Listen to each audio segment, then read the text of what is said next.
ये तकरीबन 11 जगहों की तो नाम अभी उन्होंने बदल दिए हैं। ये चाइना क्यों नाम बदल रहा है? ये क्या नरेंद्र मोदी साहब से तो नहीं सीख लिया उन्होंने? मोदी साहब इंडिया में नाम बदली जा रहे हैं, वो वहां पे नाम बदली जा रहे हैं। ये by the way what is the strategy behind this Chinese? ये माइंडसेट क्या? आपके पास किस चीज की कमी है? अल्लाह ताला ने आपको सब कुछ दिया है, आपके पास सारे मौसम हैं, आप सरमायाकारी क्यों नहीं करते? आप बैरून ममालिक जो पाकिस्तानी हैं। इस बात की समझ नहीं आती। एक साइड पे हम कहते हैं हमारे पास कमी किस चीज की है, हमारे पास बड़े ज़खायर हैं, हमारे पास टैलेंट है, टैलेंट भी है, ज़खायर भी हैं, यूथ भी है, फिर भी हम जलील हो रहे हैं। समझ नहीं आती। इंडिविजुअल ऑब्जर्वेशन, लेकिन it is being reported and coated. So bigger picture क्या देख रहे हैं आप चाइना के बारे में? Because it seems that the conflict ये जो है दिस इज गोइंग टू, ये आप जो है ना एक इस तरह के एरिया में जा रहे हैं जहाँ पे आपके लिए कॉन्सिक्वेंसेस बढ़ सकते हैं, and for that India is ready. Bigger picture क्या नजर आ रही है आपको? कि इंडिया के 6 स्टूडेंट्स ऐसे हैं कि जो अब नासा के रोवर मिशन में वो वहाँ पर जाएंगे, उनको बुलाया गया है, उनको सिलेक्ट किया गया है और उसमें वो पार्टिसिपेट करेंगे। 220 लोग बैठे थे। मैं जब वो चल रहा था, वो सॉन्ग एंड डांस का चल रहा था, मैं उसको देख रहा था। चीमा साहब लोग आते थे, वो टाई लगा के बैठे थे ऐसे, और एक स्टेज पे कुछ 10, 15, 20 लोग बैठते थे, ऐसे काम होता। 7 दिन वो आते रहे, बैठते रहे। आपने एक चीज नोट की सर, के बाद ना बहुत सारे लोग जो ये आकर कहेंगे कि इंडिया की तारीफ करती हैं व्यूज हासिल करने के लिए। आप लोगों को शर्म आनी चाहिए। वो इसलिए कि क्या खबर झूठी है? अगर तो खबर मैं खुद से बनाकर पेश कर रही हूँ और झूठी खबर पेश कर रही हूँ, फिर तो आपको ये कहना बनता है कि झूठी। नेशनल स्टडीज, वहाँ पे एक सीनियर एडवाइजर है क्रिस्टोफर जॉनस्टोन, वो कहते हैं कि अमेरिका के व्हाइट हाउस में और डिफेंस डिपार्टमेंट के अंदर ये क्लैरिटी है और एक एक्सप्लिसिट डिसीजन लिया गया है कि हमें इंडिया को हर तरह सपोर्ट करना है। जय हिंद दोस्तों, welcome to know India time. दोस्तों, जैसा कि आपने देखा क्लिप में कि पाक मीडिया डिस्कशन कर रहा है सुमित पी सर के साथ कि चाइना ने तो आपका नाम भी बदल दिया, आप लोग क्या करोगे और क्या कर रहे हो? और वही अमेरिका आपको इतना टेक्नोलॉजी दे रहा है, इतना कुछ दे रहा है, लेकिन आप अमेरिका की बात क्यों नहीं मान रहे हो? आपको तो बहुत पछताना पड़ेगा बाद में। और दूसरी खबर ये है दोस्तों की क्लिप में देखा होगा कि पाकिस्तानी पब्लिक कह रहे हैं हमारे पास क्या नहीं है, पाकिस्तान में सब कुछ है, लेकिन फिर भी जलील हो रहे हैं हम दुनिया में। दोस्तों आइए पाक मीडिया का और आगे का चर्चा सुनते हैं। अगर वीडियो अच्छा लगे तो like, comment, share and subscribe कर देना प्लीज। समझ मैं देख रहा था ये जो आप कह रहे हैं ना कि आप चाइना की तरफ देख भी रहे हैं, खतरा भी है, सारा कुछ है। अच्छा, अमेरिकन ये कहते हैं, मैं पढ़ रहा था अभी एक इनका है centre for strategic and international studies, वहाँ पे एक सीनियर एडवाइजर है क्रिस्टोफर जॉनस्टोन, वो कहते हैं कि अमेरिका के व्हाइट हाउस में और डिफेंस डिपार्टमेंट के अंदर ये क्लैरिटी है और एक एक्सप्लिसिट डिसीजन लिया गया है कि हमें इंडिया को हर तरह सपोर्ट करना है। पहले से वो कह रहे हैं कि हमने MQ-9 ड्रोन्स दिए सर्वेलेंस के लिए चाइनीज़ के। जारी बात है, मैं सोच रहा था अगर वो चाइनीज़ की सर्वेलेंस के लिए है तो पाकिस्तान की सर्वेलेंस भी होती होगी ऑब्वियसली। ये इंडिया ने ये तो नहीं कहना कि ऐसी ड्रोन इस पास नहीं करने, हमने इसी पास से लेके जाना है। लेकिन मेरा ख्याल है पाकिस्तान इतना डिवाइडेड हाउस है, हमारी तो गवर्नमेंट बात भी नहीं करती होगी कि आप ये इतना, क्योंकि मुझे याद है कि जब इंडिया को पाकिस्तान को बहुत कुछ मिलिट्री इक्विपमेंट मिलता था तो इंडिया जो है ना अपने एंटीने खड़े कर लेता था। पाकिस्तान खैर खामोश है, नहीं हो। लेकिन सुमित भाई, अब ये जो बात मैं कर रहा हूँ कि पाकिस्तान का जो American white house and defence कह रहा है कि हमें ये एक्सप्लिसिट डिसीजन लिया हुआ है कि हमें एज मच सपोर्ट करनी है एज जितनी इंडिया की हम कर सकते हैं, और इसके वाले से वो कर भी रहे हैं। लेकिन इंडिया फिर कतराता क्यों है? अमेरिकन को अगर ऑकस डेवलप करना पड़ा और सबमरीन, और फ्रांस वहां पे आके एंटर हो गया है, जब आपको इमिनेंट लग रहा है, आपको 100% श्योर है कि जंग होनी है, कुछ ना कुछ होना है, तो क्यों इंडिया कतरा रहा है? व्हाई इज इंडिया, जिसे कहते हैं ना शाय क्यों हो जाना, शाय पावर है। मैं समझता हूँ कि नॉन अलाइनमेंट से आप स्ट्रेटेजिक ऑटोनॉमी की बात करें, लेकिन आपके अंदर हिचकिचाहट है।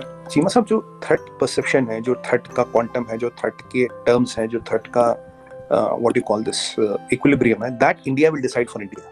That is the case of strategic autonomy. America will not decide our threat. America will not tell us what is your threat.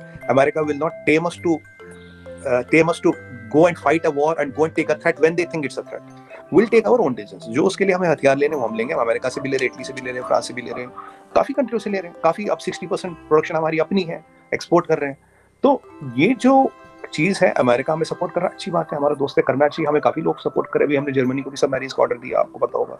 France से भी सबमरीन्स का ऑर्डर दिया. अभी हमने करीब 18-19 वो 4-6 दिन पहले राजनाथ सिंह जी ने 19 नेवल एसेट्स और बनाए. 44 पहले बन रहे थे, तो 19 में लाके अराउंड 64 नेवल एसेट्स आ रहे हैं मैन्युफैक्चरिंग. पहले मैं 44 कहता, तो 19 और जोड़िएगा. तो we are looking at our paradigms. We are not driven by anybody, we are not towed by anybody, we are not toeing anybody's line.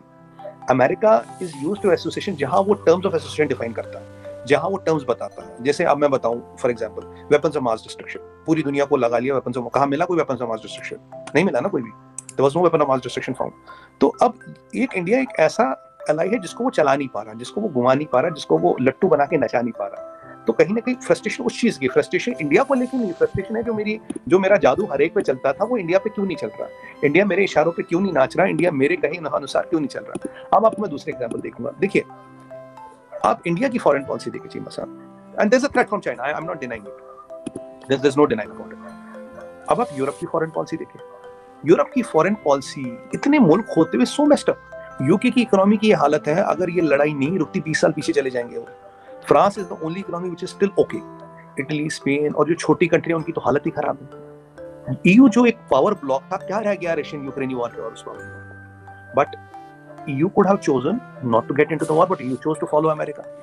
जो सबसे ब्लाइंडली अमेरिका को फॉलो करता है वो है यूके, उसमें तो कोई डाउट नहीं है, दुनिया के स्क्रीन बहुत क्लियर बात है। देखिए हम किसी के इशारों पे नहीं जा सकते, किसी की टोन पे नहीं जा सकते, दोस्ती बराबर की है, जहां मेरा फायदा होगा आपका मेरा फायदा, या किसी का फायदा होगा उसका फायदा, हम आपके फायदों में नहीं घुसते, आप हमारे फायदों में नहीं घुसते। ये वो बात है। अगर आपको फ्रस्ट्रेशन है, that is because your policy has been working on others, it is not working on us. वो जो फ्रस्ट्रेशन है आपकी वो इस कारण है, फ्रस्ट्रेशन इंडिया के कारण नहीं है। इंडिया आपसे पैसे देके तो मान ले रहा है ना, आप इंडिया को कोई एड थोड़ी ना दे रहे हो, इंडिया तो ट्रेड। और चीमा साहब आज कितने लोग हैं जो $3 बिलियन का सामान लेंगे? यूरोप की एक कंट्री बताए जो ले सकती है, माइनस चाइना और इंडिया, किसी की इतनी औकात नहीं। चाइना आई डाउट, बट ठीक है चाइना को आप देंगे नहीं। इंडिया को छोड़ के इतना बड़ा मार्केट है, कौन कौन 3-3 बिलियन टेबल पर रख रहा है? कौन 80 बिलियन लगा रहा है? कौन नई टेक्नोलॉजी ले रहा? नहीं ले रहा ना कोई। तो ये चीज अमेरिका को समझनी पड़ेगी। ये वैसे रिलेशन नहीं, क्योंकि यूरोप में एक और समस्या चीमा साहब, अगर आप जाए देखिए छोटी छोटी कंट्री अपने अपने इंटरेस्ट है। आप ये भी देखिए, अगर मैं नीदरलैंड की बात करूं, with due respect to Dutch, they are our good friends. अब Dutch is a very small country with a very small army and very small firepower, तो उसको ब्लॉक के साथ चलना पड़ेगा। वहां फ्रांस को छोड़ के कोई ऐसी कंट्री नहीं है, क्योंकि यूके इकोनॉमिकली वहां नहीं है आज के डेट में, जो एक स्टैंड ले सके, जो एक इंडिपेंडेंट स्टैंड ले। बट फ्रांस की प्रॉब्लम है वो यूरोपियन यूनियन में। तो अब जब फ्रांस चलता तो क्रोएशिया भी चलता है, लैटविया भी चलता है, छोटे मोटे मुल्क भी निकल जाते हैं, उनका इंटरेस्ट हो ना, because as a block they have a value, but we have value as a unitary unit. We don't need to go with the block. अब वो भेड़ चाल में हमें चलने की जरूरत नहीं है। देखिए वहां भेड़ चाल से ही वैल्यू है, यहाँ हमारा वर्चस्व, हमारा स्टैचर इतना बड़ा है। As a individual unit we command, demand and have a value, so we don't have to follow the भेड़ चाल। And while we are not following this भेड़ चाल, some people may not be happy about it, क्योंकि उन्होंने बचपन शुरू से वो क्या कहते हैं ना, भेड़ों को हाँका है। अब चीमा साहब हाथी तो हाँका नहीं जाता ना, तो ये तो उनको भी समझना पड़ेगा। पर कोई बात नहीं, धीरे धीरे सब समझ आ जाएगा, टाइम लगता है, समझ आएगा। सो आप यूरोपियंस को भेड़ें कह रहे हैं, अपने आप को हाथी कह रहे हैं। चलें लेट्स सी अमेरिका। लोग जो ये आकर कहेंगे कि इंडिया की तारीफ करती हैं व्यूज हासिल करने के लिए, आप लोगों को शर्म आनी चाहिए। वो इसलिए कि क्या खबर झूठी है? अगर तो खबर मैं खुद से बनाकर पेश कर रही हूँ और झूठी खबर पेश कर रही हूँ, फिर तो आपको ये कहना बनता है कि झूठी खबरें आप दे रही हैं। खबर सच्ची है और खबर अहम है, तो कोई भी खबर जो सच होगी और जो हमारे सामने आएगी उस पर हम बात ना करें, सिर्फ इसलिए कि हम उसमें पीछे हैं और वो हमसाया, वो मुल्क जिसको आपको सिखाया गया कि वो दुश्मन है, तो वो आगे जा रहा है। तो इस वजह से अगर हम उस पर बात करेंगे तो हम जो है वो तारीफ कर रहे हैं जानबूझ के। तो भाई इस तरह के लोग जो आके क्रिटिसाइज करते हैं, तो फिर भाई उन पर समझने की कोशिश करें। हम क्यों ना बात करें, हम पूरी दुनिया की खबरों पर बात करते हैं और हम बात करते रहेंगे। इसमें जो है ये बजाय इसके कि अपने आप पे आप मातम करें, टूटें कि भाई ओहो, आप ये सोचें बैठकर कि हम कहाँ हैं। अब हमारी जो यूथ है, जो मैंने कहा कि जिहाद पर, भाई यहाँ पर तो एक्टिविस्ट जो हैं वो ईंट उठाओ तो ईंट पुटो एक्टिविस्ट निकल रहा है। तो यूथ